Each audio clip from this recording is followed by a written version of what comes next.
So one of the advantages of having a video to support you when you're learning is the fact that you can pause it, giving you time to have a try. You could rewind it to look back over an example, but you can also change the speed at which you watch the video. So if you go into the settings tool, you can go to Playback Speed. You probably do already know this, but you can slow the video down or you can speed the video up. And that means it's quite a useful extra feature, especially when we're going through examples like the ones we're going to go through today. If you find I'm going a bit quick, slow me down. And if it's too slow for you, then speed it up a bit. Okay, let's get on with those 11 examples. So when we are thinking about using the 3-step working that you've been shown in the booklet, we're thinking about these 3 steps. Which equation are we going to use? Step 1. What are the variables that are in the question? And then how do we work out that answer? There are our 3 steps. So let's try that in the first question. So it's asking us about a car that's moving and asking us about the speed. So the equation we need speed is distance divided by time. The variables here, the 100 metres is our distance, the 5 seconds is our time, and they're both in their standard units, which makes everything much easier. So substituting those variables in, we've got 100 divided by 5, and then we can do that on our calculator. 100 divided by 5. Yeah, I am doing it on a calculator because when I'm being videoed, it's more nerve-wracking. And therefore I make silly mistakes. So 100 divided by 5 is 20, and then we are looking at the speed in metres per second. So part 1 done. The car accelerates, and we're told it started at 5 metres per second and it got faster up to 25 metres per second in 10 seconds. So we're asked for the acceleration, so the equation.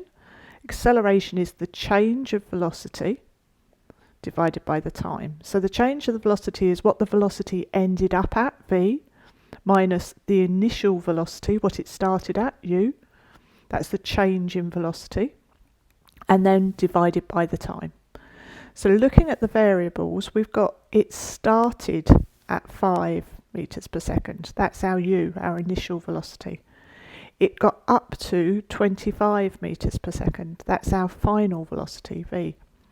And it did that in a time of 10 seconds.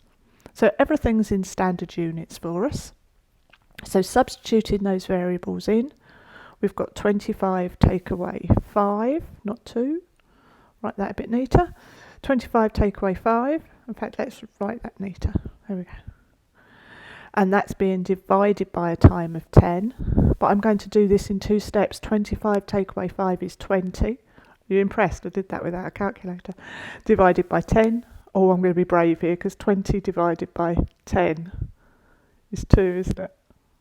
Now I feel the need to reach for my calculator. 2 metres per second squared, because this is an acceleration that we've calculated. Right, let's get ready for question 2. So, before you try question 2, it would be worth pausing the video and having a go, because this question is very similar to the question that I've just modelled for you. If you need to do it along with me, then that's fine, but it would be better for your learning to pause, try for yourself, and then check it against mine. Question 2. We're being told the time it takes for a car to change its velocity from an initial 10 metres per second to a final 30 metres per second. So our equation is v minus u over t, change of velocity divided by time. Our final velocity is 30, our initial velocity was 10, and our time is 8. 30 take away 10 is 20. 20 divided by 8, I'm reaching for a calculator. Yes, I am. 20 divided by 8 is 2.5. and this is an acceleration, so it's in meters per second squared, because our speeds were in meters per second and our time was in seconds. So it's meters per second, meters per second squared. In question 3, whoops, lost my squared from the last question. In question 3, the car has an acceleration of a positive 2 meters per second squared. What is that telling me about the velocity of the car? Well, this is an acceleration. So that means there is a change of velocity in time. There is a change in the meters per second, meters per second squared. So it's telling me that there is a rate of change of velocity here. And the fact that it's a positive means that it is getting faster. So it's telling me the velocity of this car is changing, and it's changing to be a faster velocity, a faster magnitude or size of that speed in a particular direction. What's meant by minus 2 meters per second squared? Well, the minus is telling me that it's decelerating. It's a deceleration. So there is a change of velocity in time, this change of velocity in time, v minus u over t. But because it's getting slower this time, for minus, because it's getting slower, it means the final velocity, v, is going to be a smaller number than the initial velocity that it started with. And so my answer will end up minus something meters per second squared here, minus 2 meters per second squared. So if the car has an acceleration that's positive, it tells me the velocity is changing and the velocity is getting faster. If it is a negative acceleration, then it's telling me the object is decelerating, the velocity is changing in time, but the velocity is getting less. And so question 4 is a practice of this idea of deceleration. We're told the motorbike is travelling at 20 meters per second. That's our initial velocity, that's what it's going at the beginning. And it takes 5 seconds, that's our time, to stop. Now that stop is actually telling us another number, because if something has stopped, its final velocity is 0 meters per second. We're being asked what the average deceleration is. So our equation is still acceleration is the change of velocity in time. Here, our final velocity is 0. Take away the initial velocity that was 20 and divide that by the 5 seconds that change took to happen in.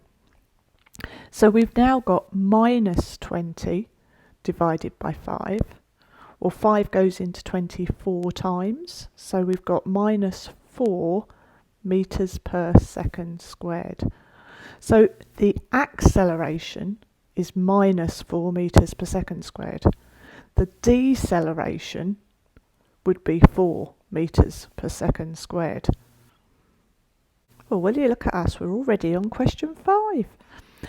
The velocity of a car was measured several times in a journey. The table is showing us those results. So let's just pause and look at the table there. It's showing us time going up from 0 to 2 to 4 to 6 to 8 seconds. So it's showing us the different velocities at time intervals of 2 seconds. So the initial velocity right at the beginning of the table here is 10 meters per second, and it ends up 8 seconds later at 26 meters per second.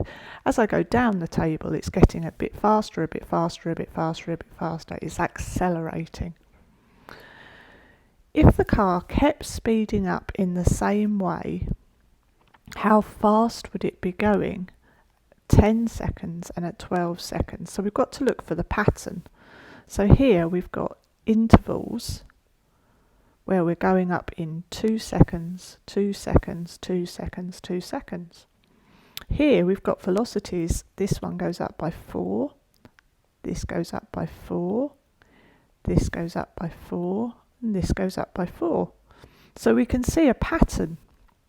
Every time 2 seconds goes by, the velocity has increased by 4 meters per second. Therefore, we can follow that pattern on. If we went to 10 seconds, we'd need to add another 4 on, and that would take us to 30 meters per second. If we took up to 12 seconds time from the beginning, we'd have to add on another 4 meters per second to give us 34 meters per second. So at 10 seconds, the speed would be, or the speed in a particular direction, the velocity would be 30 meters per second, and at 12 seconds it would be 34 meters per second. Now we've got to work out the acceleration of the car. Now our equation, acceleration, is velocity that's changing, change of velocity, divided by time. So we could choose any of these changes to help us work it out. We could, for example, just go between the 0 and 2, and that's what I'll do here first. So we could say when the time is 0, we start, our initial velocity is 10 meters per second, and then 2 seconds later, the final velocity ends up at 14 meters per second. So in our equation, we say 14 take away 10 divided by 2. 14 take away 10 leaves me 4. 4 divided by 2 is 2 meters per second squared. And let's just check in case you use a different value. Let's go, for example, from between 4 seconds and 6 seconds. This time, our initial velocity would be 18 meters per second. Our final velocity would be 22 meters per second. And our time would still be 2 seconds. So we'd do 22 take away 18 is 2 divided by 2. And that's 4 divided by 2. And that's 2 meters per second squared. You could also do the same thing, but for a much bigger time interval. You could do it for the whole of the table, for example. So you could say the time is 8 seconds. The initial velocity started at 10 meters per second. The final velocity ended up at 26 meters per second. So then you would have, I'm going to run out of room, I'm going to do it up here now. Then you would have v minus u over t. You would have 26 take away 10 divided by 8. 26 take away 10 is 16. Yeah, I did actually just have to think about that then.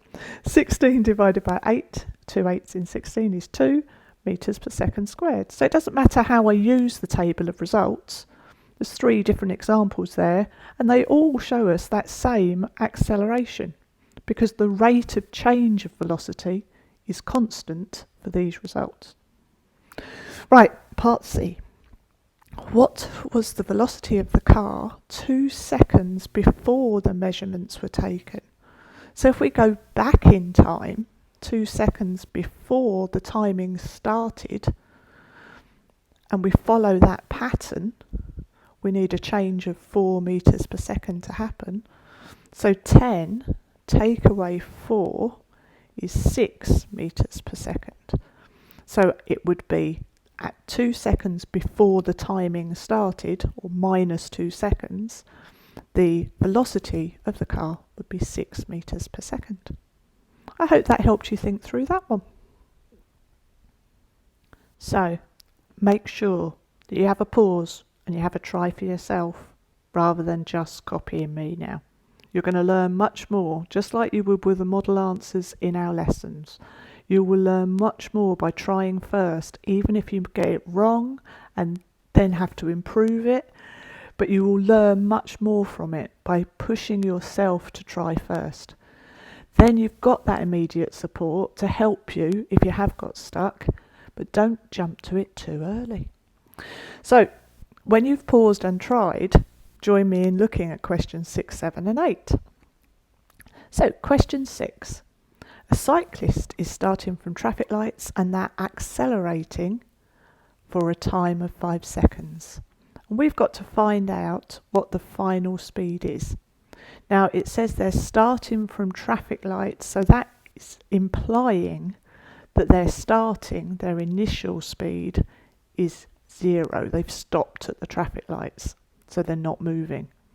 So if we think about our equation is acceleration is the change of velocity in time.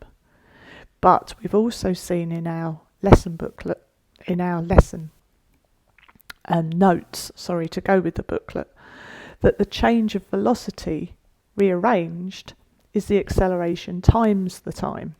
So rearranging the equation. Now you could do that with a triangle. I know some of you like triangles. So if we were making a triangle, you'd have to keep the change of velocity together in your triangle when you make it. And that's why sometimes you'll see change of velocity written as change of velocity, the triangle, for change in velocity. So sometimes you'll see it written like that. So we've thought about our equation, we've rearranged our equation ready. Now we're thinking about the variables. So the variables we know the final speed. The final speed we're told is final speed is what we're trying to work out. See, we all make mistakes sometimes. The final speed is what we're trying to find. We're trying to find the V. We are told the rate of change of that velocity. We're told the acceleration is 1.5 and we're told the time. So V minus U will equal 1.5 times by 5. But remember, U is nothing.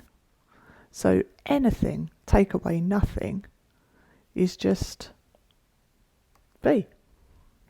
V will be 1.5 times by 5. 1.5 times by 5. Yeah, I know I did it on the calculator because it's nerve-wracking. I'm not confident making videos, but I know that they do help some of you. So stop laughing and just appreciate the effort. We have got 7.5 meters per second as our final speed answer. So on to question 7. An advertisement claims that a car can accelerate from 0 to 60 miles per hour in 10 seconds. I think there might be a numbering problem here because there isn't a question there. I'm going to guess this is really 7 and this is like 7A. What speed in meters per second is equivalent to 60 miles per hour? So this is a converting units question rather than a using of the equation question. So we don't need this 10 seconds bit yet here. All we're interested in is how do we change 60 miles per hour into meters per second, into standard units. So let's deal with the miles first. If 1 mile, we're told, is worth 1.61 kilometres, and we've got 60 of them. If we times that 1.61 by 60, 0.61 times by 60, we know we've got 96.6 kilometres in 60 miles, and then kilometres, so 1 kilometre is 1,000 metres. We need to times that by 1,000. And that's our final distance. So in metres, the metres are 96600 metres. That's our distance. Sorry, distance. And then the time, we've got 1 hour. So we're going 96,600 metres in a time of 1 hour. Now there are 60 seconds in 1 minute and there are 60 minutes in 1 hour. So 60 times 60 is 3,600 seconds in 1 hour. So we're going 96,600 metres in 3,600 seconds. We want to know how far we go in just one of those seconds. So if we do our 96,600 divided by our 3,600, we'll find out how far we go in just 1 second.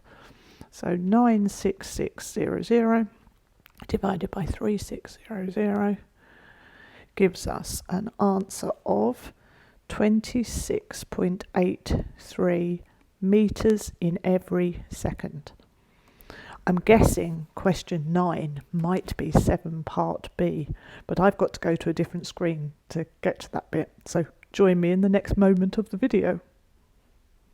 My suspicion was correct. 9 is really 7 part B, isn't it? Really. So, we're being asked now, what is the acceleration of the car in metres per second? And we had worked out some things, just to remind you. Look down and see what I wrote before and what the question was. Professional, my videos, aren't they? You're impressed, I know. Right, let's go to the layer I can write on. So, we were in question 7 and we were told that this advertisement was claiming a car could accelerate from 0 to 60 miles per hour in 10 seconds.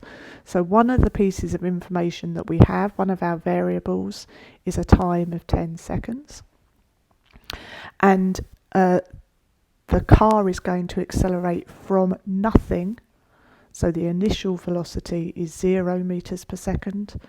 And the final velocity, 60 miles per hour, we've now worked out, is 26.83 metres per second. That's our final velocity.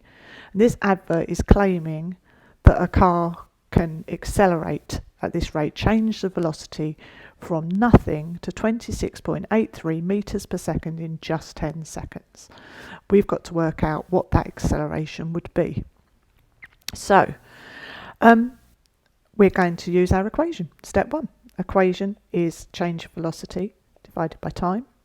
We're going to put our variables into the equation. 26.83 take away nothing is divided by 10 seconds of time. So we're doing, for our acceleration, 26.83 divided by 10, which will be 2.683, which is, if we round that up, excuse me, that would be 2.7 metres per second squared. That would be our rate of acceleration. And yeah, cars definitely can do that. So I reckon the advertisement's claim is probably true.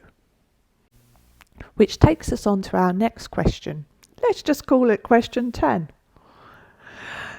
A car is travelling at 25 metres per second and it accelerates to 30 metres per second in 10 seconds to overtake a lorry. What would the car's acceleration be? You definitely need to pause and try this one before you watch me do it.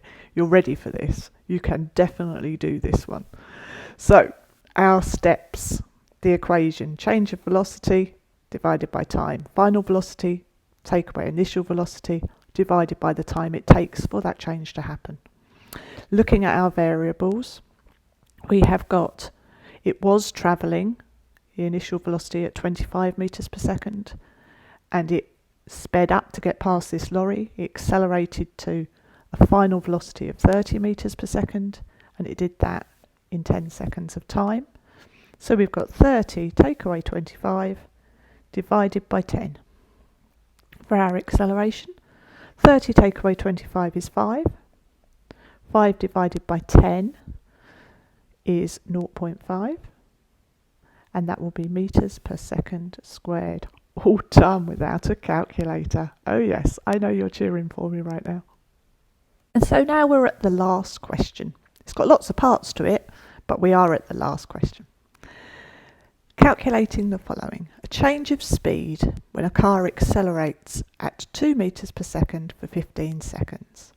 So let's think equation, velocity, changing, divided by time. Our acceleration is the rate of change of velocity. So we're looking at the metres per second here. That's our acceleration. And we've been given a time. They're our variables. Now, we're going to need to rearrange the equation to be able to find out the change of speed. It's this bit we're trying to find. So we could use our triangle if we wanted to do that. Our change of velocity. We've seen that in the triangle before, and if we were covering over this bit, we'd see that we need to do The change of velocity will be the acceleration times the time. The acceleration is worth 2, the time is worth 15, 2 15s are 30, and that means the change of velocity, which is what they've asked us for, the change of velocity will be 30 meters per second. The acceleration required to speed up an aircraft from a speed of the initial velocity to a new speed of final velocity in a time of 40 seconds. So our equation, no rearranging this time, change of velocity divided by time will be 500 take away 100 divided by 40. 500 take away 100 is 400. 400 divided by 40 is 10 meters per second. Sorry. There. The speed change produced when a ship is decelerating at a rate of, this is our rate of acceleration, that's our rate, and it's doing that for a time of 100 seconds. So we're using our rearranged version of the equation to find the change of speed. So the change of speed will be the acceleration times the time. So here it would be 0.2 times by 100, which would give us 0.2 times 100 is 20, isn't it? 20 meters per second would be our change of time. Our change of velocity.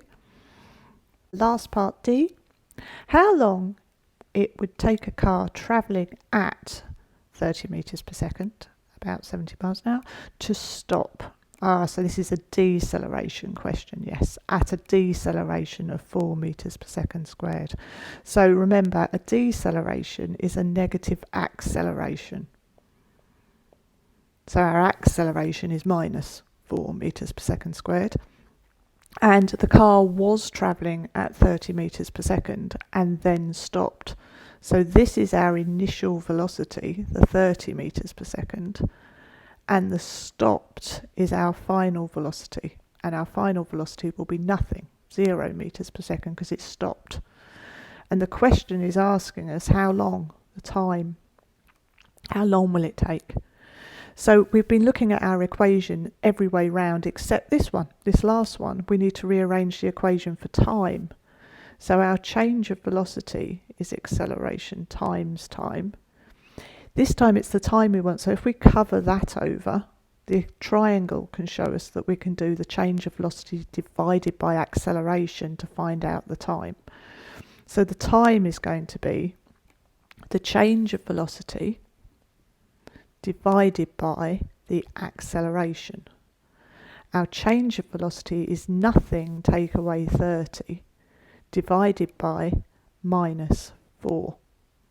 Nothing take away 30 gives us minus 30 divided by minus 4. So we don't need to worry about the negative numbers because they're telling us about whether it's getting faster or getting slower. So all we've got to worry about on our calculator is 30 divided by 4. And I am reaching for a calculator. I hope you noticed on the last two I did those without, didn't I? But 30 divided by 4, yeah, I'm doing on a calculator, will be 7 point something, wasn't it? 7.5, something like that. Equals 7.5. And this is a time we've worked out, so the unit we need on the end of our last answer will be seconds. We're done. Go have a look over your answers, make any improvements that you need to. And then that's this afternoon's lesson finished. So do your Google form and let me know how you got on. Well done, everyone.